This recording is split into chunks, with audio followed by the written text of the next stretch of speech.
Assalamualaikum warahmatullahi wabarakatuh. Waalaikumsalam, Bang.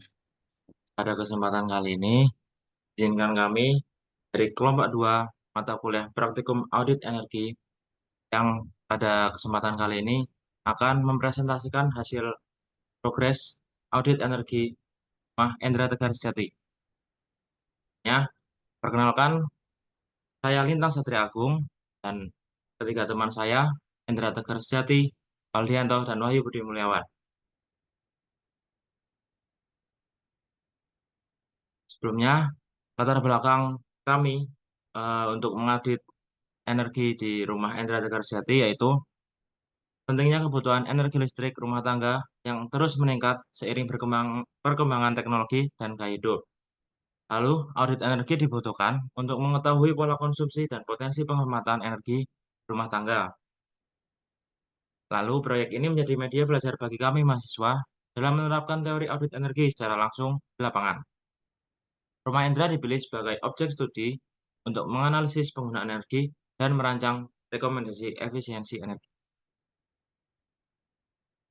Lokasi dari Rumah Endra Tegar Sejati sendiri berada di Minomartani, RT 25 RW 05 Ngaglik, Sleman, Daerah Istimewa Yogyakarta. Alasan pemilihan Rumah Endra Tegar Sejati yaitu Rumah Endra Tegar Sejati sebagai representatif dan sebagai contoh rumah tinggal perkotaan dengan pola konsumsi listrik yang umum di daerah perkotaan.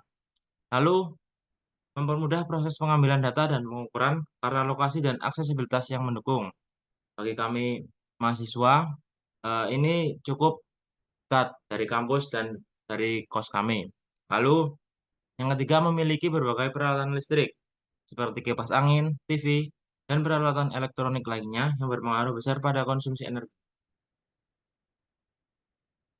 Nah, tujuan kami mengaudit energi di Rumah Endra Tegar Sejati yaitu menganalisis konsumsi dan mengetahui produktivitas energi pada rumah saudara Endra Tegar Sejati. Lalu, kami dapat menghitung dan mengobservasi penggunaan energi listrik secara detail terhadap berbagai peralatan yang menggunakan energi listrik. Kemudian kita dapat mengetahui kualitas pencahayaan pada rumah saudara Endra Tegar Sejati. Setelah itu, kami dapat menganalisis potensi penghematan konsumsi energi listrik pada rumah saudara Endra Tegar Sejati. Nah, manfaat proses audit energi yang kami lakukan yaitu salah satunya adalah mengetahui kualitas pencahayaan pada rumah saudara Endra Tegar Sejati dan memberikan gambaran kepada pemilik rumah seberapa besar pemborosan yang terjadi di rumahnya berdasarkan kondisi aktual di lapangan dan potensi penghematan yang bisa dilakukan. Lalu kami dapat memberikan informasi dan rekomendasi kepada pemilik rumah, Saudara Endra, tentang kondisi kelistrikan yang ada di rumahnya.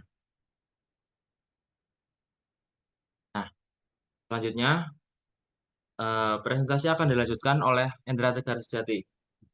Endra Tegar Sejati, silakan. Baik, terima kasih atas waktunya. Berikut di sini saya akan menjelaskan dari timeline dalam mengaudit eh, energi. Pada minggu pertama, kita melakukan perencanaan dan merencanakan pengukuran parameter energi. Pada minggu kedua, kita masih melakukan merencanakan pengukuran parameter energi dan melakukan survei lapangan serta analisis data dan survei lapangan. Pada minggu ketiga dan keempat, kita melakukan survei lapangan, analisis data dan survei lapangan, dan kita mulai melakukan pelaporan. Berikutnya yaitu konsep dan teori audit energi untuk rumah tangga. Yang pertama yaitu audit energi memiliki tujuan untuk mengidentifikasi pola konsumsi dan peluang penghematan. Metode yang kami lakukan yaitu melakukan pengukuran langsung wattmeter dan klimeter, dan secara tidak langsung yaitu tagihan atau melihat dengan KWH meter. Peraturan yang kita gunakan yaitu Permen ESDM nomor 14 tahun 2012. Jenis berikutnya jenis audit energi yaitu walkthrough, observasi dasar, selanjutnya yaitu preliminary, yaitu survei manajemen dan teknis, dan yang terakhir terinci, yaitu analisis lengkap dan prioritas tindakan. Dan berikutnya yaitu efisiensi energi dan konservasi. Penggunaan energi lebih sedikit untuk hasil optimal rumah tangga, yaitu adalah menyumbang konsumsi besar. Konservasinya teknis dan teknis dan non teknis tanpa mengurangi kenyamanan. Berikutnya adalah alat dan bahan dalam melakukan penelitian, yaitu kita menggunakan luxmeter untuk mengukur intensitas cahaya di setiap ruangannya. Kita menggunakan multimeter digital untuk mengukur parameter listrik, yaitu arus dan tegangan. Berikutnya kita menggunakan KWH meter yang sudah terpasang sebagai acuan konsumsi energi harian rumah secara keseluruhan. Berikutnya yaitu meteran gulung atau manual untuk mengukur panjang dan lebar ruangan untuk menghitung luas area setiap ruangan. Berikutnya yaitu alat tulis dan lembar observasi adalah digunakan untuk mencatat hasil pengukuran dan pengamatan lapangan. Dan terakhir kita menggunakan perangkat lunak, yaitu Microsoft Excel, digunakan untuk mengolah dan menganalisis data hasil dari pengukuran. Berikutnya yaitu metodologi penelitian.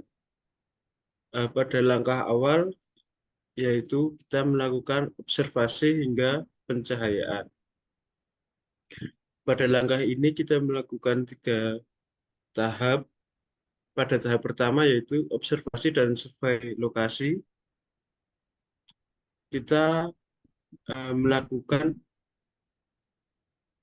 penghitungan jumlah dan melakukan pendataan jenis listrik yang ada di rumah tersebut dan frekuensi dari setiap alat yang ada. Berikutnya yaitu pengukuran dimensi ruangan, yaitu kita menggunakan meteran gulung untuk menghitung luas, panjang, dan lebar, ya, dan ini digunakan untuk evaluasi intensitas pencahayaan dan distribusi energi.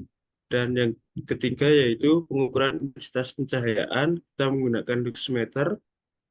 Pengukurannya dilakukan di titik utama, dan dari hasil pengukuran tersebut kita bandingkan dengan standar SNI.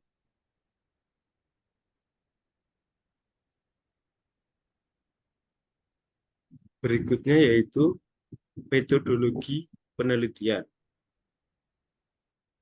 Eh, Di sini juga ada 3 tahap, yaitu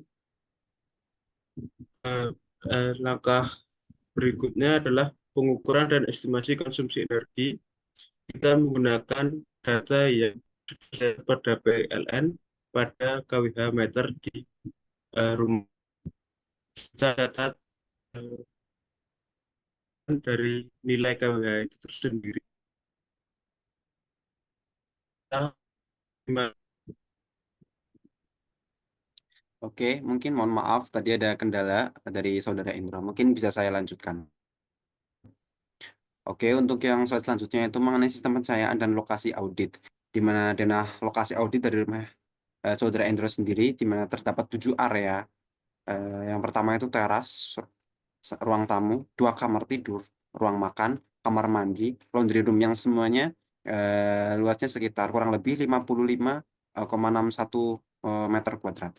Sistem pencahayaannya itu memanfaatkan LED atau CFL yang lebih menghemat energi yang untuk menghitung kebutuhan lampunya, di mana jumlah lampu sama dengan nilai acuan intensitas pencahayaan atau lux dikali luas ruangannya dikali koefisien penggunaan dengan nilai 0,7 dikali koefisien diferensiasi dengan nilai 0,8 kemudian dikalikan dengan lumen sehingga akan didapatkan jumlah lampu per ruangannya. Oke, mungkin bisa lanjut.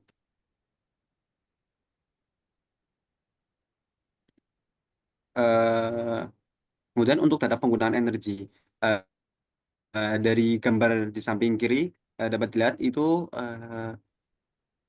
kita mendapat data dari aplikasi PLN Mobile, di mana dapat dijelaskan dari analisis riwayat penggunaan listrik dari bulan November 2024 hingga April 2025 dapat dilihat bahwa terjadi pola konsumsi energi yang cukup menarik selama bulan Februari, Maret, dan April 2025. Konsumsi listrik tercatat tetap stabil di angka 36 kWh per bulan.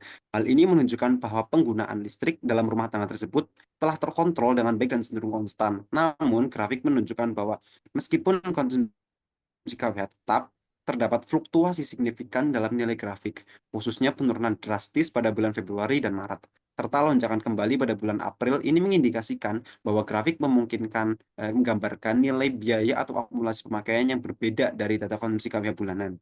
Yang menjadi perhatian utama, adanya lonjakan tagihan pada bulan April, meskipun konsumsi listrik tetap sebesar 36 kWh. Tagihan yang sebelumnya hanya 26.000 pada bulan Februari dan Maret, naik drastis menjadi 52 ribuan di bulan April. Kenaikan ini hampir 2 kali lipat dan menimbulkan dugaan bahwa telah terjadi perubahan tarif listrik, penerapan tarif progresif, atau adanya biaya tambahan seperti biaya daya dan administrasi yang mulai diperlakukan oleh penyedia listrik. Jika dilihat dari segi efisiensinya, konsumsi listrik sebesar 36 kWh per bulan tergolong hemat, mengingat rata-rata rumah tangga di Indonesia mengonsumsi sekitar 70 hingga 100 kWh per bulannya. Konsumsi rendah ini kemungkinan besar terjadi karena penggunaan perangkat hemat energi dan kebiasaan penghuni yang bijak dalam menggunakan peralatan listriknya. Kebiasaan seperti mematikan peralatan saat tidak digunakan, penggunaan lampu LED dibandingkan pijat, dan pembatasan waktu pemakaian alat elektronik menjadi faktor pendukung efisiensi ini. Oke, mungkin bisa lanjut dan dilanjut oleh Saudara Wahyu.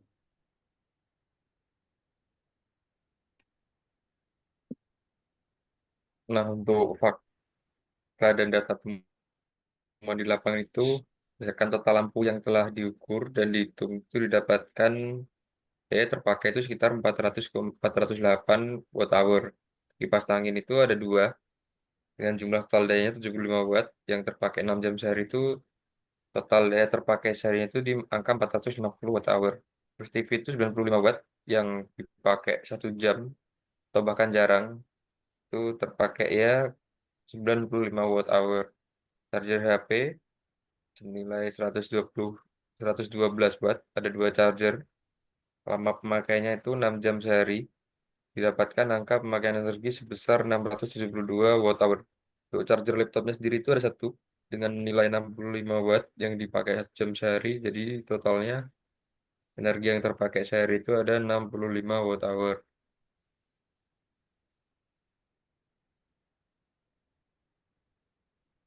Nah, berdasarkan hitungan dan pengukuran tadi itu total konsumsi harian di rumah Hendra itu ada di angka kurang lebih 1,68 kWh sehari. Untuk perkiraan bulannya itu di 50,64 kWh per hari. Dengan estimasi biaya listriknya itu sekitar di angka 73.000 per bulan.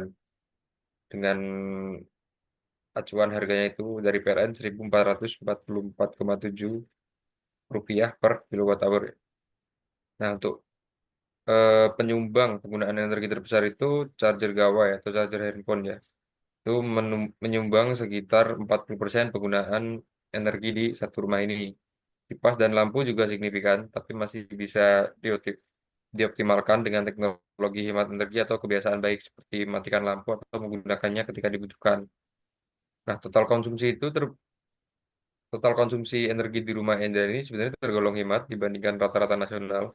Tapi sebenarnya relatif juga karena ukuran rumah dan juga aktivitas penghuni ini juga mengaruhi nilai hemat borosnya dari penggunaan daya di sebuah rumah. Tapi tetap masih ada ruang untuk efisiensi tambahan.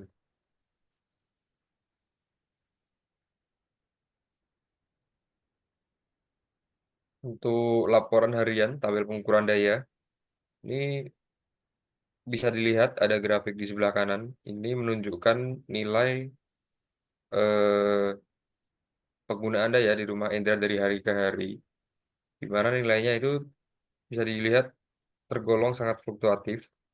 Nilai penambahan daya harian terendah itu terjadi di hari ke-6 dan 7. Itu terjadi karena penghuninya itu berkurang 2 orang. Jadi penghuninya ada 3 aslinya. Terus yang 2 itu berada di luar kota. Jadi di saat weekend. Biasanya seperti itu. Jadinya beban yang digunakan di rumah ini menjadi lebih kecil. Berbeda dengan yang ada di puncak seperti hari awal pengukuran dan juga di weekdays. Ini puncaknya beban karena emang penghuni rumah bisa dikatakan lengkap. Jadinya bebannya itu emang lebih banyak daripada di hari weekend. Untuk hari pertama itu terlihat sangat tinggi karena emang waktu itu di hari pertama juga ada pengukuran, jadi ada sedikit penggunaan kipas angin berlebih untuk mengukurnya. Oke, bisa dilanjut.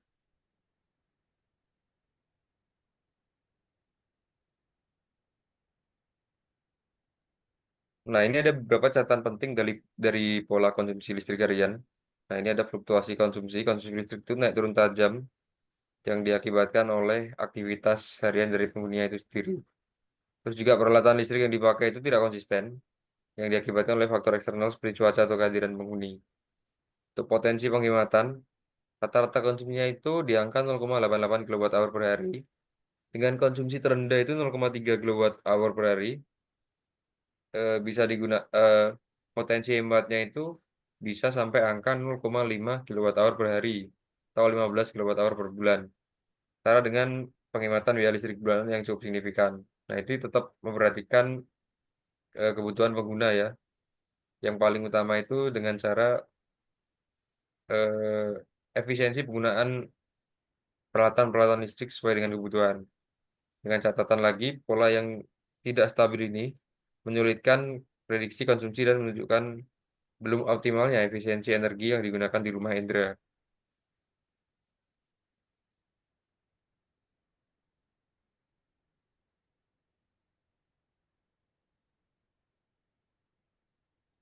Akan dilanjut Mas Waldia. Oke, untuk pengukuran tingkat pencahayaannya di mana di ruang teras luasnya sekitar 8,46 meter dengan jumlah satu lampu LED berukuran 3 watt dengan merek Fuji Light. Kemudian di kamar depan dengan luas 7,1 dengan jumlah lampu satu lampu LED berukuran 5 watt dengan merek Philips. Untuk kamar belakang luas 7,1 juga dengan jumlah lampu satu lampu LED berukuran 7,5 watt dengan merek Philips. Untuk ruang tamu dengan luas 14,4 meter kuadrat dengan jumlah satu lampu LED berukuran 7,5 watt dengan merek Philips. Untuk ruang makan luasnya 16,02 meter berjumlah dua lampu LED dengan ukuran masing-masing 7,5 watt dan 15 watt dengan merek masing-masing Philips. Untuk kamar mandinya berukuran 1,82 meter kuadrat dengan satu lampu pijar dengan yang berukuran 8 watt. Untuk laundry room luasnya sekitar 2,94 meter kuadrat. Untuk laundry room ini pencahayaannya ikut dari ruang makan, sehingga tidak ada pencahayaan yang benar-benar di luar laundry room ini. Oke, untuk pengukuran tingkat pencahayaannya pada di teras sendiri dengan luas yang tadi 8,46 meter kuadrat dengan jumlah lampu satu LED berukuran 3 watt Fuji Light. Untuk hasil pengukuran lux yaitu kita dapatkan 50 dan yang di bawah standar yang berkisar 60-an. Rekomendasinya yakni ganti LED ke LED berukuran 5 sampai dengan 7 watt ataupun ditambahkan satu lampu dengan berukuran 3 watt.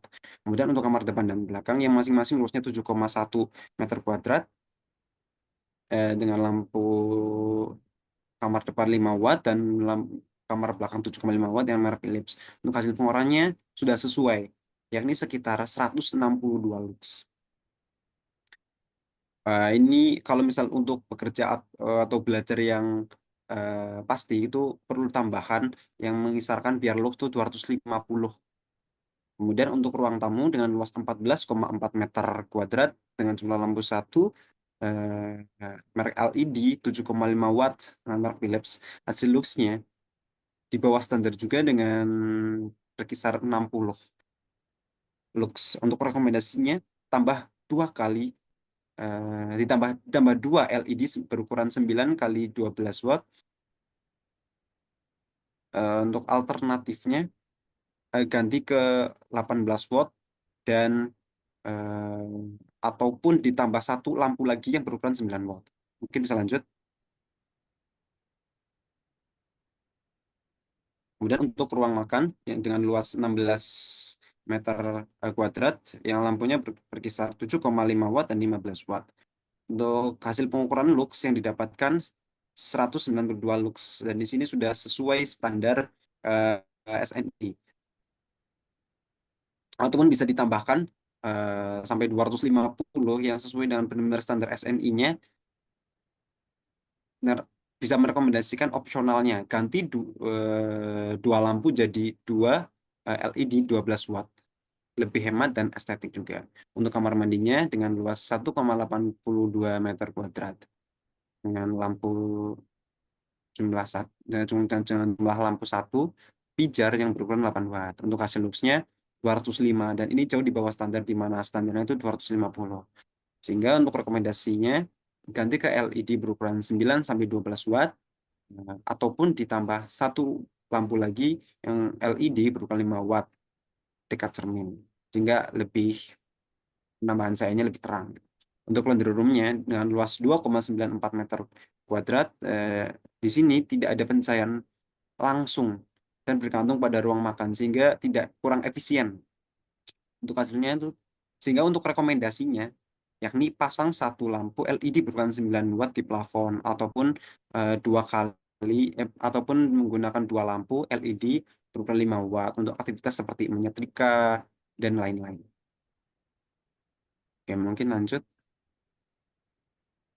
Untuk potensi penghematan energi dan biaya rumah tangga.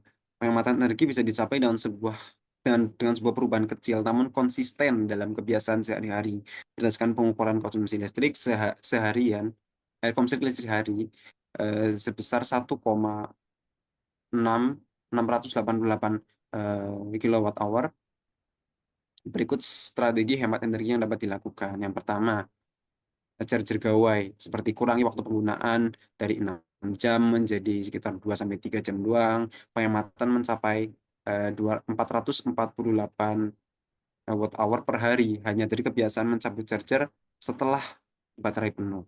Kemudian pada kipas angin, seperti gunakan timer otomatis agar hanya menyala selama 3 jam, dan ini bisa mengurangi konsumsi dari 450 watt hour menjadi 225 watt hour per harinya.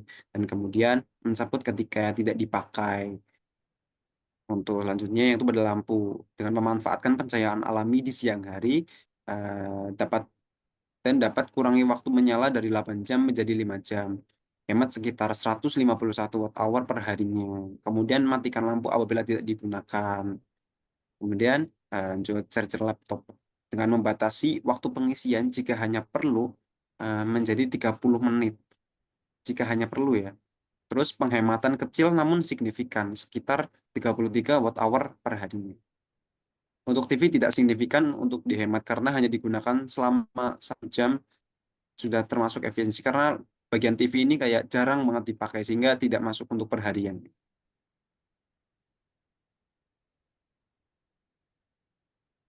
Kemudian untuk bagian rekomendasinya, yang pertama, evaluasi tagihan dan tarif. Cek rincian tagihan pada bulan April yang lonjakannya sangat besar. Nah, kemungkinan ada denda atau penyesuaian tarif. Sehingga dapat ada temuan-temuan yang mungkin pada tagihan April di bulan April ini tuh yang melonjak tajam, sehingga dapat dimungkinkan untuk penghematan energi yang lebih gitu. Kemudian untuk pengecekan dan perawatan peralatan listrik. Pengecekan dan perawatan peralatan listrik ini dilakukan dengan pengecekan berkala pada stop kontak, charger, kipas angin, dan lain-lain untuk mencegah kebocoran arus yang dapat menyebabkan pemborosan daya dan risiko bahaya kebakaran. Kemudian untuk perbaikan pencahayaan seperti kamar mandi dengan target lux 300, namun saat ini hanya 100, dan target luxnya mungkin 250 sampai 300 ya. Namun saat ini hanya 192 lux. Dan ini bisa meningkatkan risiko keselamatan, bahkan sampai cedera. Kemudian untuk kamar tidur dengan target lux 250, tapi yang terukur hanya 162 lux. Dan walaupun ini sudah cukup untuk penerangan, namun kayak untuk belajar dan bekerja lebih gitu, itu masih kurang. Sehingga berpotensi mengurangi kenyamanan saat belajar ataupun bekerja itu sendiri. Kemudian untuk solusinya, penambahan daya lampu ataupun penambahan jumlah lampu, meskipun perlu diperhatikan dampaknya pada konsumsi daya listrik, sehingga perlu diperhatikan penghematannya. Kemudian lanjut,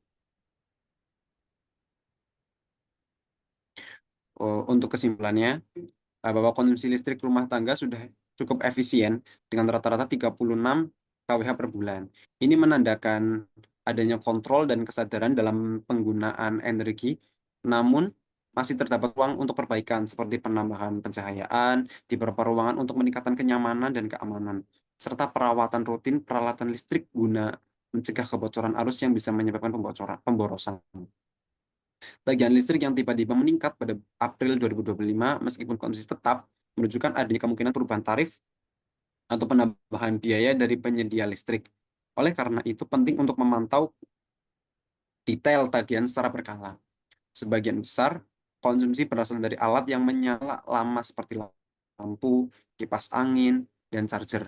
Potensi penghematan bisa diperoleh dengan mengganti alat ke versi hemat energi, mengatur waktu pemakaian, dan membiasakan mematikan alat saat tidak digunakan. Untuk fluktuasi harian pada grafik juga menandakan bahwa efisiensi perlu diterapkan secara konsisten setiap harinya. Oke, oke lanjut.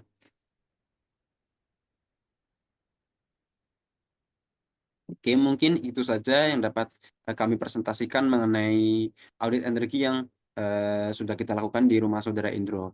Mungkin apabila masih banyak kekurangan ataupun kesalahan dalam kita mempresentasikan hasilnya, mohon maaf sebesar-besarnya. Wabillahi taufiq wal hidayah. Wassalamualaikum warahmatullahi wabarakatuh.